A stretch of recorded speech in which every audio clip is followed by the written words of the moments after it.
Hey everyone, it's Jensen here for some more Jensen Sports Talk. So this last weekend, one of the big things that happened was a good Manchester derby, in which Manchester United triumphantly defeated Manchester City 2-1 to bring them within a point of Manchester City. They're currently in third place in the league. Despite just being a good game, I wanted to bring it up because of a controversial goal that happened in it that I honestly think the referees got wrong, even though it benefited Manchester United. So Manchester City is up 1-0, and then Manchester United's got the ball. They put a big through ball to Marcus Rashford. Well, it looks like it's going to Marcus Rashford, who is obviously offsides by, a couple of yards offside when the ball is passed. He runs with the ball, but doesn't touch the ball, and that gives time for Bruno Fernandes to come in, and he is the first person to touch the ball from an onside position, kicks it in, scores the goal, ties the game. Glory, glory, Manchester United. Whatever. But initially they raise the flag, say Marcus Rashford is offside. It goes to VAR, and there they look at it and say, well, he hasn't touched the ball, so good goal. Now, according to the rule, though, it's to be offsides, you can't touch the ball and you can't have an impact on the play.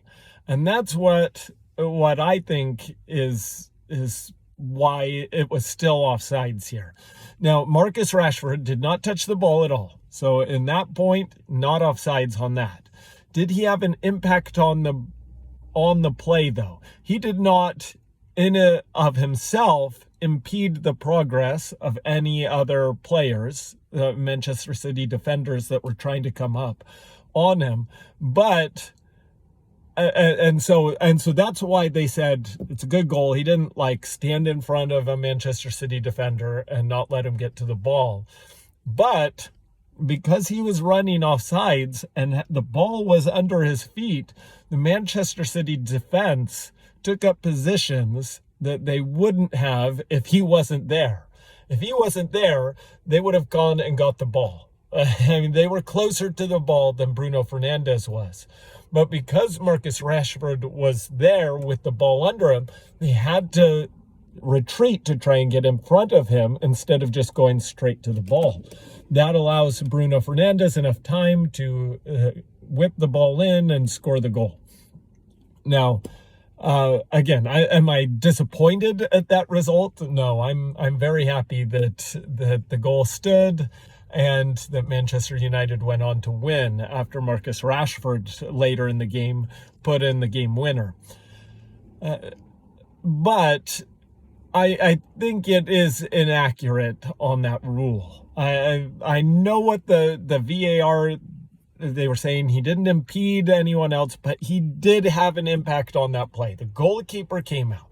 The defensemen that were running back didn't go for the ball because Marcus Rashford was there.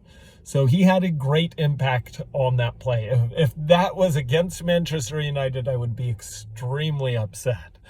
I'm happy that the goal stood, but it should not have. There's also an image that was taken where you remove Marcus Rashford from the play, and it's obvious how big of an impact he had on that play, because again, the Manchester City defender was right there and could have easily gone it and just kicked the ball away. Instead, he was going to try and get in front of Marcus Rashford instead of going for the ball. Anyways, Manchester United still wins. They're still 9 points behind Arsenal. Arsenal's looking pretty good.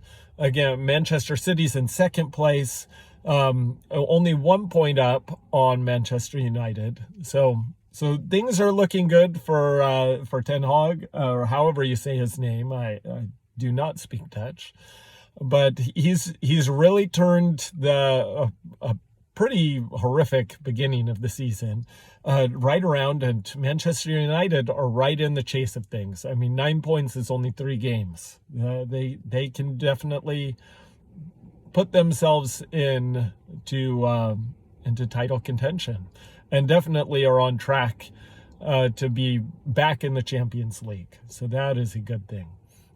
All right, going back over to football, we had some good wild card rounds. So now we're going into the divisional series. I won't recap all of them, other than the Chargers completely blew it. I don't know what was going on with them, but they completely blew it.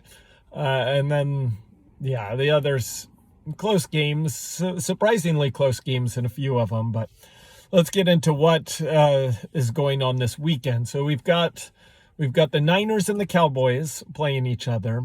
And as good as the Cowboys looked last night against the Buccaneers and Tom Brady, the Niners are just at another level. That defense is just good. So again, I will say this, same thing with the Seahawks game, that it was close until the Niners took control of the game in the second half. But as long as Brock Purdy doesn't do some crazy fall apart, the Niners are the best team in the NFC. The defense is just solid, and you cannot move against them very well. So I will go with the Niners to win comfortably, I think, against the Cowboys. I think they'll force Dak into making mistakes, and Niners will advance. The other NFC game is the Philly and the New York Giants, who surprisingly, at least to me, beat the Vikings. I know a lot of people weren't surprised by that. I thought the Vikings were a better team, but they were not on the day. So in that one, I think Philly is better. You look position by position, and Philly is better. Jalen Hurts has been injured, so Philly has not been playing their best recently, but they've had the week off. I think they'll be back. They will beat the Giants.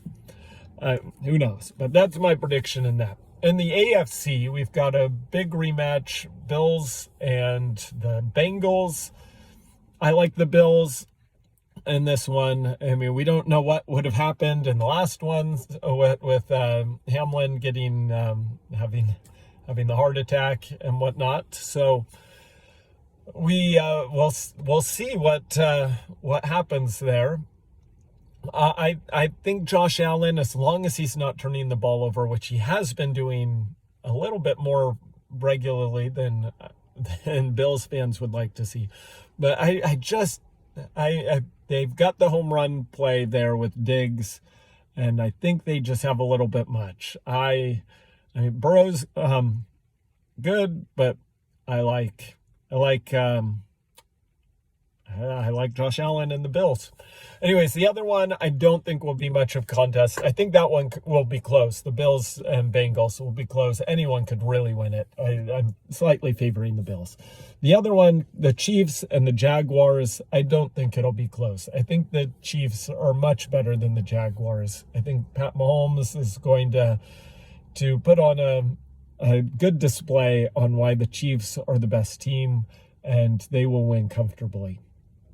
Other things going on in the world of sports, we've got college basketball is in full swing here. We've got USC is on the bubble, definitely. They've got a big week coming up with the Arizona schools, so we'll see. They need some wins because they've been close against good teams. I mean, they took Tennessee to overtime, Wisconsin to overtime. They were a point away from UCLA beating them. So, I mean, they were there. They just they need to get some of the wins against the higher rated teams like Arizona is. So that's what USC needs there in college basketball.